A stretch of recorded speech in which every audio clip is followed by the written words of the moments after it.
Здравствуйте, мои уважаемые подписчики! С вами Ольга Демчук, исследователь внутреннего мира личности. Сегодня мы с вами поговорим про обесценивание. Когда человек слышит обесценивание, он часто думает, что вот ко мне это точно не относится. Обесценивание напрямую связано с зацикленностью на себе. Зацикленности на себе я посвящала много времени в предыдущих роликах, в своих вебинарах. Именно невозможность почувствовать себя отдельным. Мы говорили с вами в ролике, в частности, про поиск отражения в глазах других, про то, что человек не воспринимает свою отдельность. Он как будто как газ распылен во всем мире, у него нет личностных границ. И ему кажется, что его суждение о мире и есть этот мир. То есть человек не понимает своей субъективности. Мы с вами говорили, что обнаружить свою субъективность и свои личностные границы нам помогает эмоционирование. То есть наша эмоция говорит о том, что сейчас мы оценочно что-то воспринимаем. А оценка, она всегда связана с нашей субъективностью и с нашим «я». Поэтому выявление эмоций помогает нам выявить личностные границы и понять, какие мы на самом деле.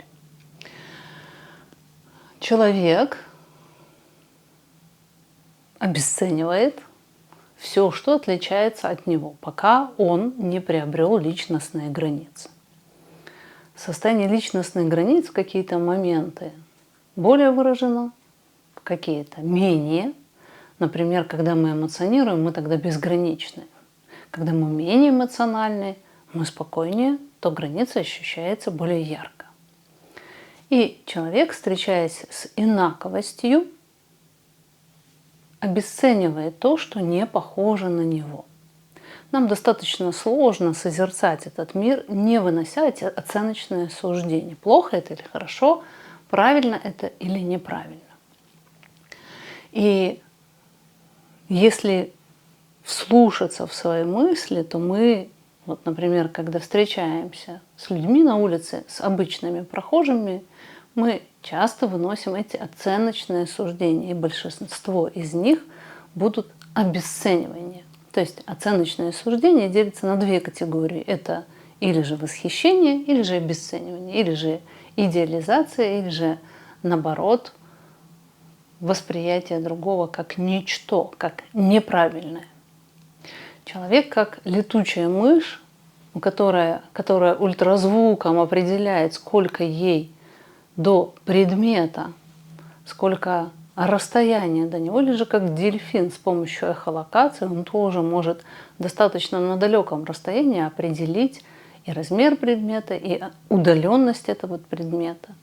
Точно так же и человек своим обесцениванием постоянно подтверждает себе то, что он есть. Когда я выношу оценочное суждение, я как будто Бог, который устанавливает правила этой игры. И я определяю, что правильно, а что неправильно, что плохо, а что хорошо. И человеку сложно созерцать этот мир, не подтягивая свою субъективность, не подтягивая свою оценочность. И так как наша мечта из нашего бессознательного, из нашего ВАИФа, внутреннего ребенка, ВАИФ, напомню, внутренний аффективный инфантильный фантом.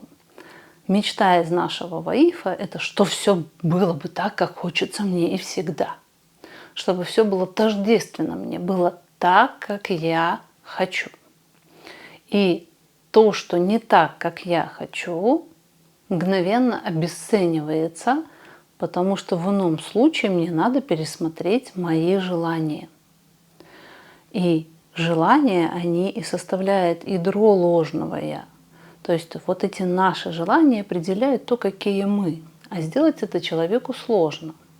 И если он не обесценит что-то отличное от него, что-то оценочное, то ему как будто надо обесценить себя.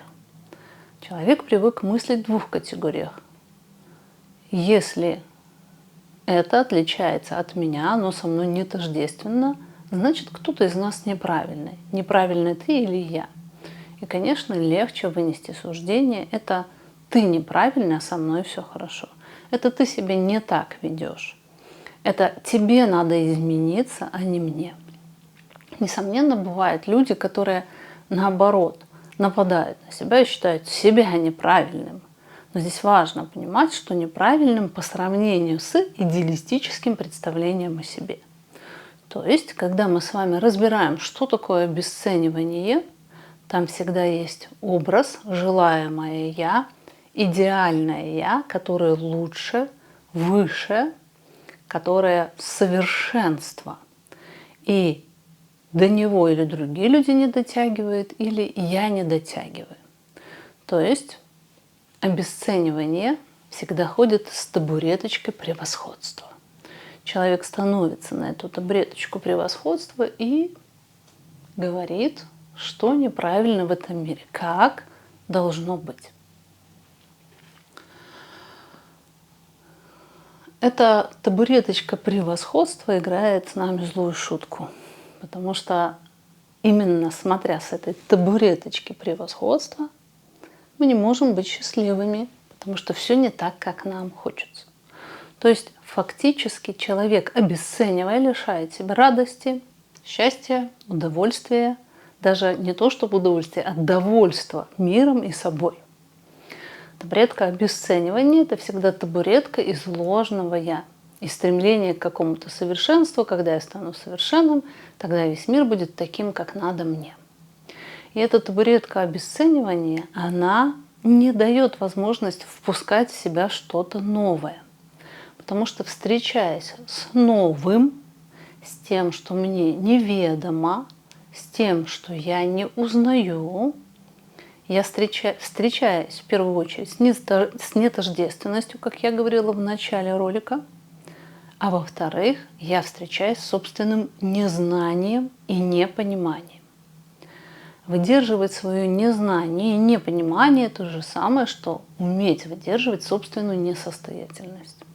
Когда мы, например, осваиваем с вами новую профессию, мы точно будем какое-то время несостоятельными. И многие люди не могут продолжить чему-то обучаться, осваивать новое, именно потому, что они не выдерживают себя несовершенного, не знающего, неопытного, неэкспертного. Вот эта возможность быть незнающим, непонимающим повергает нас в состояние пустоты. То есть мы теряем как будто вот эту привычное знание всего обо всем. Всего обо всем. Я знаю, что это. Я знаю.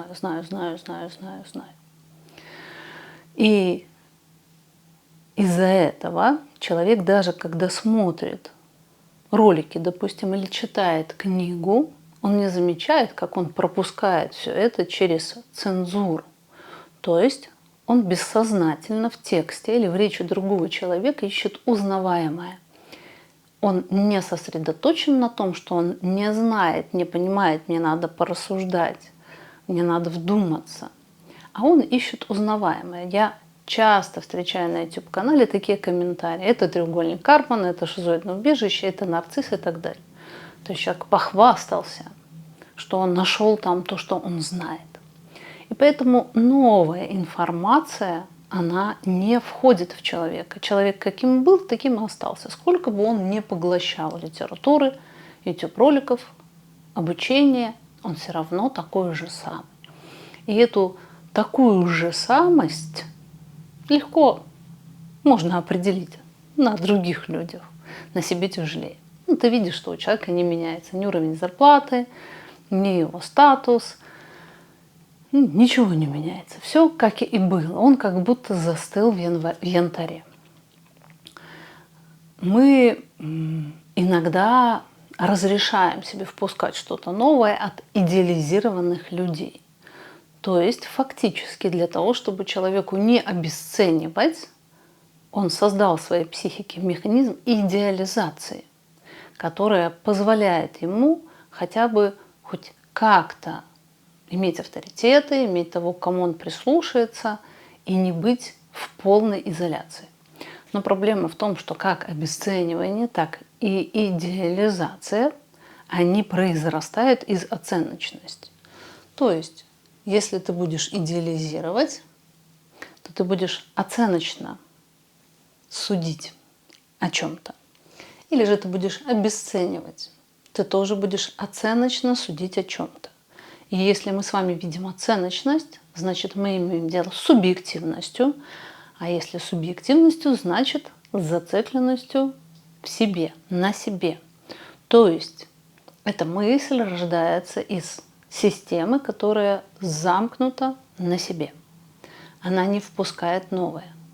И даже если ты слушаешь речь идеализируемого тобой человека, ты все равно ее будешь слышать не как информацию, а как сообщение о том, плохой я или хороший.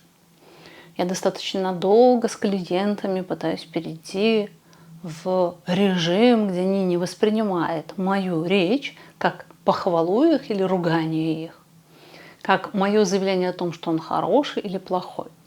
Даже самая нейтральная фраза мгновенно психикой тянется, затягивается в эту систему координат, где она пытается определить, меня сейчас похвалили или поругали.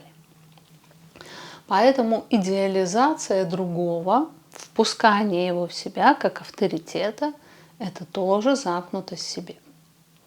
В йоге есть такая практика концентрация. Это когда я, например, с закрытыми глазами наблюдаю за тем, как бьется мое сердце. Или же я с открытыми глазами созерцаю лист на дереве. И вот эта концентрация, вот это созерцание невозможно именно потому, что наша психика хочет оценить, она хочет выносить эти оценочные суждения. А чаще всего она выносит не оценочные суждения, а обесценивающие суждения. Если вы внимательно понаблюдаете, как вы мыслите, то вы увидите, насколько тяжело мыслить неоценочно, насколько тяжело не выносить вот эти вот ярлычки, клеить. Плохо, хорошо, правильно, неправильно. Когда мы с вами мыслим, нам важно понимать, что наша оценочность, а как мы с вами выяснили, обесценивание чаще всего будет незримо присутствовать. То есть, когда мы начинаем работать с обесцениванием, мы автоматически начинаем с вами работать с запертостью в себе, вот этой зацикленностью в себе. Мы начинаем автоматически с вами, работая с обесцениванием, работать над сепарацией, над приобретением границ, над пониманием своей субъективности, над мышлением. Поэтому обесценивание не стоит обесценивать, не стоит преуменьшать важность работы с ним. Итак, наше восприятие всегда в двух категориях. Это субъективность и объективность. Часто бывает так, что у человека только субъективность, а объективности нету вообще. То есть он может выносить только оценочные суждения. Молодец. Молодец, хороший текст написала. Молодец, Оля. Или же, какой бред написала. Ольга, тебе пора уходить из психолога. Я вам показала сейчас крайние степени идеализации или обесценивания. Но видите, тут все равно есть табуреточка. То есть человек, став на табуреточку, говорит, молодец, молодец, так поглаживая по голове, молодец, девочка. Или же наоборот, опускает вниз, пытается растоптать, преуменьшить значимость, ценность труда человека. Итак, линия субъективности будет всегда. Это наша эмоциональность, это именно сравнение со своей системой координат, как я считаю. И нам необходимо с вами вырастить объективность, то есть учиться воспринимать информацию без «а как это у меня, как это вот у других, как это у моей соседки», мыслить понятиями. Когда мы говорим об обесценивании, к нему достаточно сложно относиться нейтрально, не субъективно, а объективно, правда? Хочется сказать, о, это плохо обесценивание. Или же, ну, а что эти люди, что они не могут вообще? То есть хочется туда свалиться, там как будто в домашних тапках на босую ногу, все понятно и просто в этом обесценивании. Она всегда будет идти первым. Когда захочется о чем-то вынести суждение, всегда наша субъективность будет переть таким стадом из нас. И не стоит с этим бороться. Оно есть. Важно лишь разделить, где есть субъективность, а есть объективность, где есть мышление, а где есть эмоционирование. Если вы видите, как вы пытаетесь подавить обесценивание, ну неплохо она написала. Да? Человек говорит, а контекст его фразы, типа, ну, что там читать. Итак, мы схватили за хвост свою субъективность, и мы не обесцениваем свое обесценивание. Мы говорим, это моя субъективность, она присуща человеку, она есть, я ее отлавливаю, но я ее отделяю. А это мое суждение об обесценивании, то есть мышление об обесценивании. Когда я отношусь к нему нейтрально, давайте порассуждаем не обесценивающе про обесценивание. Я отношусь к нему нейтрально. Я понимаю, что этот механизм присущ человеку, что он есть, с ним бороться бессмысленно, пытаться подавить его бессмысленно, потому что моя интонация все равно меня выдаст. Ну, неплохо написано, молодец. Интонация все равно выдаст это. Поэтому не стоит бороться. То, с чем мы боремся, знаете как? Мы не замечаем. Мы не хотим это вообще узнавать. Оно вообще неузнаваемо. И кажется человеку, если я его не узнаю, то значит его нету. А мы с вами легализируем в первую очередь. Мы говорим, обесценивание – это нормально. Оно будет присуще нам, и оно выявляет нашу индивидуальность. То есть наше индивидуальное оценочное восприятие, эмоционирование на что-то. И теперь мы, зная это, уже не обесценивание, а рассуждаем о нем, мы мыслим о нем. Мы с вами пытаемся понять суть этого. И когда мы пытаемся понять суть, мы начинаем выходить из этой замкнутой системы. То есть фактически мы формируем с вами еще одну систему координат. То есть наша субъективность нам дана по наследству из нашего детства, она будет.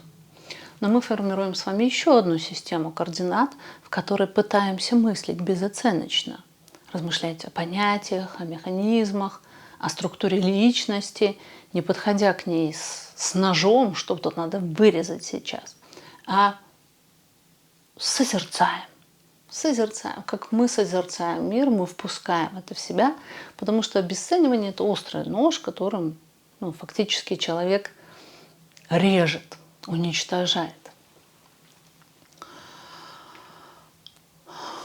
В первую очередь надо смириться с обесцениванием и понять, что оно нам точно присуще. Помните, мы с вами говорили в предыдущих роликах, что будем легализировать то, что под покрывалом плохо, будем лишать его этой плохости и впускать в себя.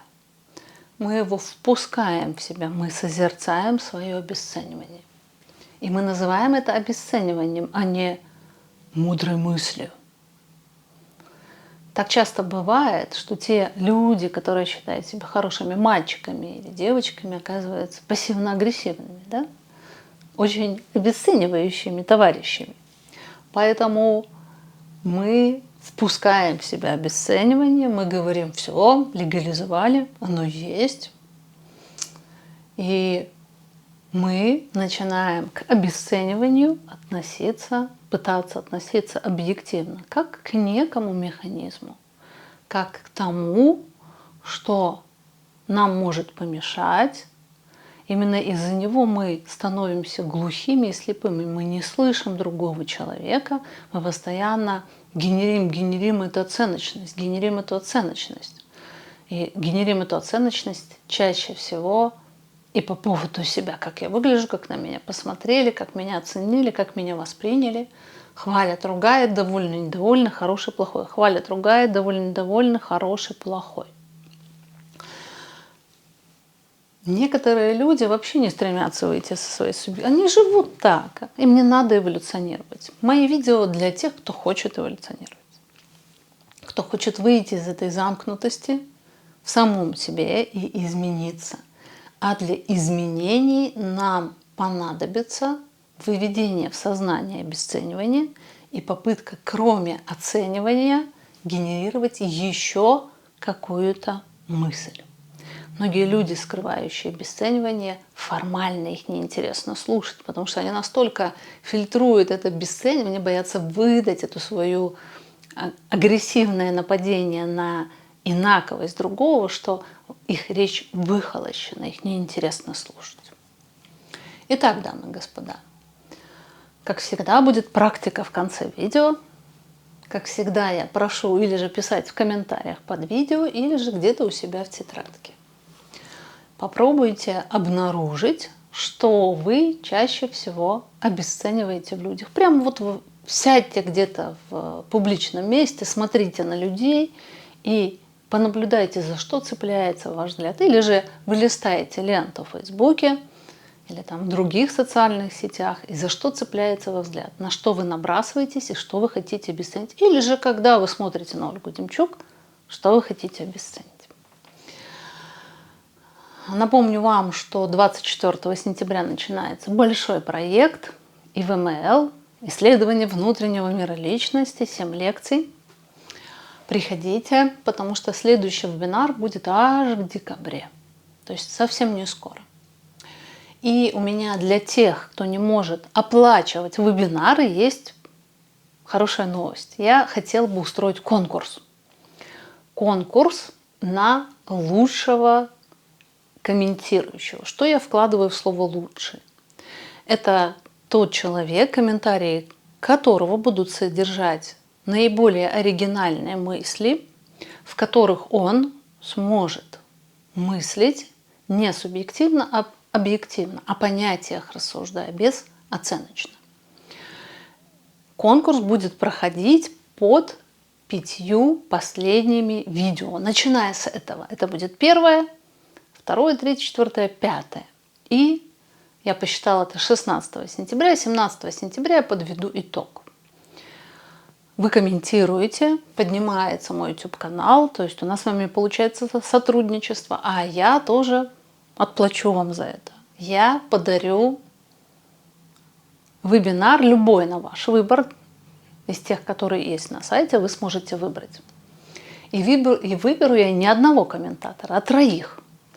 Так что 3 человека оставляют какие-то интересные комментарии под 5 видео подряд и участвуют в конкурсе. До встречи!